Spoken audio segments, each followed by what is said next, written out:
Bismillahirrahmanirrahim. Assalamualaikum warahmatullahi wabarakatuh. Nama saya Muhammad Khairuddin Al-Jazuli dengan NPI 1431700 kelas R, Teknik Sipil. Eh, Mata kuliah High-Risk Building Structure dengan dosen Bu Nurul Rohma. Kali ini saya kebagian materi mengenai infill frame structure system.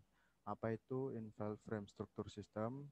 Kita akan bahas di slide-slide selanjutnya. Oke.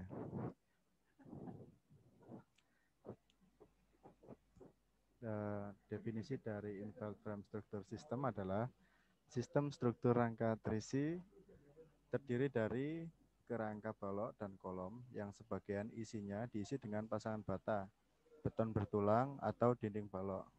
Dinding pengisi dapat berupa bagian ketinggian atau sepenuhnya mengisi bingkai dinding atau mungkin tidak terhubung ke backcasting. Apa itu infill frame structure system nanti akan kita bahas lebih mendalam. Di awal saya akan ngomong untuk apa yang saya akan share ini kita sambil belajar bersama ya. Saya juga sama membaca buku. Dasar-dasarnya saja untuk perhitungan mungkin tidak. Oke, next selanjutnya. Jadi jenis-jenis infill frame structure system ada dua, yakni sistem rangka terbuka atau open frame dan rangka berdinding pengisi atau infill frame. Jadi kita akan membahas mengenai infill frame atau rangka berdinding pengisi. Jadi yang frame-nya yang ada isinya ya. Oke. Next slide. Nah, ini di poin A sebentar saya akan annotate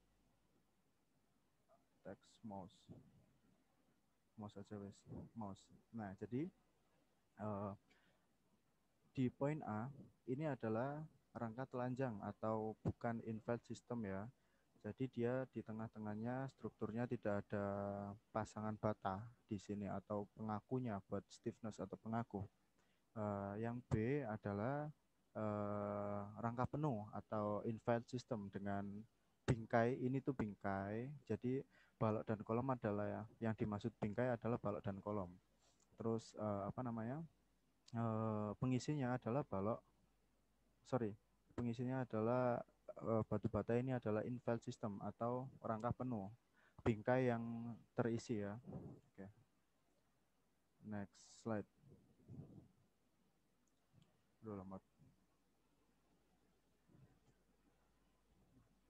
Slide selanjutnya saya ambil sambil membaca buku ya teman-teman. Kita sama-sama belajar. Jadi yang A adalah di gambar A adalah kegagalan rangka geser. Di sini kita akan membahas kegagalan-kegagalan di infill frame structure system ya.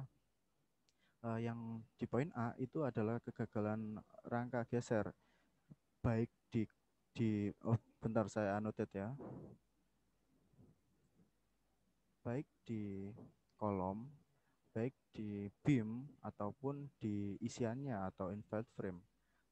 Kalau di isiannya ini terjadi geser. Jadi terjadi geser itu jadi untuk joinnya itu dia tidak plastis ya di sini di area sini. Terus untuk yang poin B itu kejadian untuk balok sama kolomnya sama di poin A. Jadi dia saat mengalami kegagalan dia akan mengalami patah atau geser. Tapi di isian untuk infill frame-nya dia tidak mengalami geser atau shear ya, dikarenakan di sini agregat atau material pengisinya itu bagus. Sekarang yang C, jadi kegagalan bingkai. Di sini yang rusak adalah bingkainya, yang seperti ini ya, balok kolomnya itu bingkainya. Jadi bukan infill frame atau isiannya. Terus yang D itu adalah kegagalan di isiannya atau geser. Ini kan retak ini. contoh kegagalan geser ini di D. Contoh kegagalan geser dinding dan kolom. Jadi di sini kolomnya tidak terlalu parah, cuma dindingnya di sini mengalami geser atau shear ya. Oke. Selanjutnya next slide. Di sini adalah contoh-contoh gempa yang ada di jurnal yang saya kumpulkan kemarin. Contoh karena kegagalan infield frame ataupun kegagalan bingkai ada di C. Jadi di C, di contoh C ini adalah kegagalan bingkai. Di contoh D adalah kegagalan infield frame atau isian. Yang B saya rasa soalnya saya juga akan mempelajari itu kegagalan, dua-duanya gagal ya. Terus ini yang A mekanisme lantai lunak, contoh kegagalannya ya di Italia, yang B di Peru, yang C ada di Peru juga, yang D ada di India. Oke, itu contoh kegagalan ya. Next slide selanjutnya. Ya, bentar ya.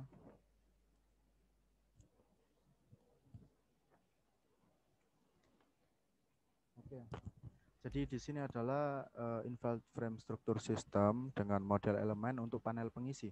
Jadi di contoh di A, jadi di A ini adalah infield frame struktur sistem, bingkainya A sama B sama ya, cuma yang membedakan A sama B di sini mikro yang disederhanakan. Jadi maksud dari yang A adalah dia tetap pakai material pengikat seperti antara spesies antara batu bata itu tetap ada. Cuma yang di poin A itu dia tidak menggunakan acian ya, atau jadi dia mengalami retak saat terjadi gempa atau geser bumi ya.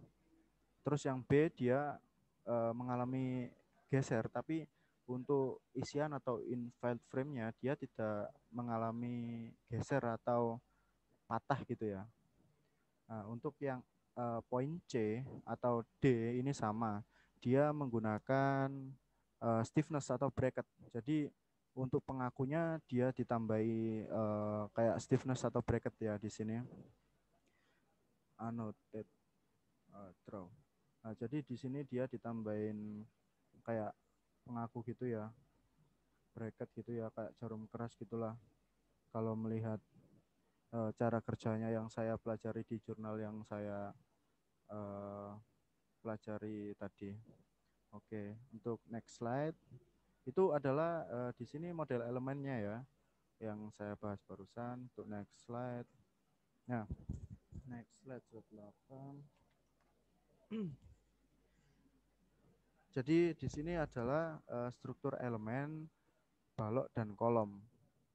Nah, jadi ini yang saya akan tunjuk di sini adalah ini adalah infield frame. Jadi dia frame pengisi.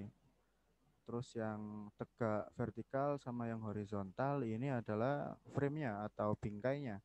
Nah, jadi di sini, nah yang ini adalah yang saya jelaskan tadi, draw. Jadi di sini adalah kayak semacam pengikat atau pengaku seperti bracing gitu ya. Ini jarum keras, ini titik UPP-nya. Saya tadi mempelajari tapi lupa ya. Nanti kita belajar bareng. Ya, beam kolom elemen. Jadi di sini adalah beam kolom elemennya kayak semacam balok tapi dia itu stiffness pengaku. Kurang lebih seperti itu. Oke, baik. Untuk next slide. Nah, jadi di sini yang saya jelaskan tadi ada dua macam pengisian atau perekatan struktur isian di batu bata. Yang ini adalah dengan mortar joint. Yang B itu tetap pakai mortar joint, cuma dia tipenya pakai interface. Jadi dia pakai material yang seperti lem ya, yang zaman sekarang. Bedanya cuma itu. Jadi ini nih di pendekatan model mikro untuk panel pasangan bata pengisi, yang A adalah model mikro terperinci, yang B adalah model mikro sederhana dengan elemen antarmuka. Jadi dia langsung apa namanya ketemu pasangan ya. Jadi tidak ada mortar join atau spesinya. Oke, next slide-nya.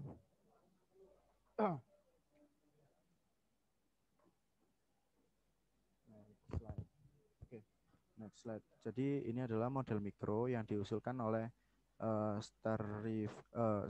Stavridis dan Singh. Ini contoh ya, maksudnya ini referensi dari penulis, bukan saya, maksudnya penulis jurnal yang asli. Nah, jadi di sini itu terjadi kerusakan ya. Yang contoh yang B, yang A ya. Yang A itu dikritisi elemen hingga anggota RC. Yang B dikritisasi elemen hingga pengisi pasangan bata.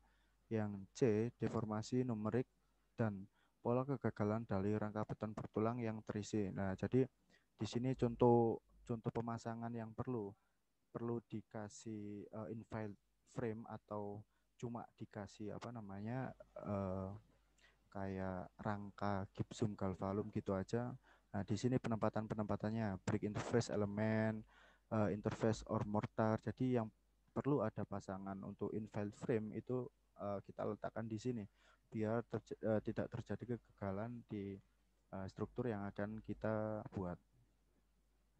Oke, uh, sederhana aja untuk infill frame struktur sistem, itu aja yang dapat saya jelaskan. Mungkin cuma dasar-dasarnya aja, kurang lebihnya untuk ucapan apa yang saya ucapkan itu salah atau kurang berkenan dan ada yang salah saat saya pemaparan, mohon dimaafkan ya teman-teman ya. Untuk itu saya ucapkan terima kasih. Wassalamualaikum warahmatullahi wabarakatuh.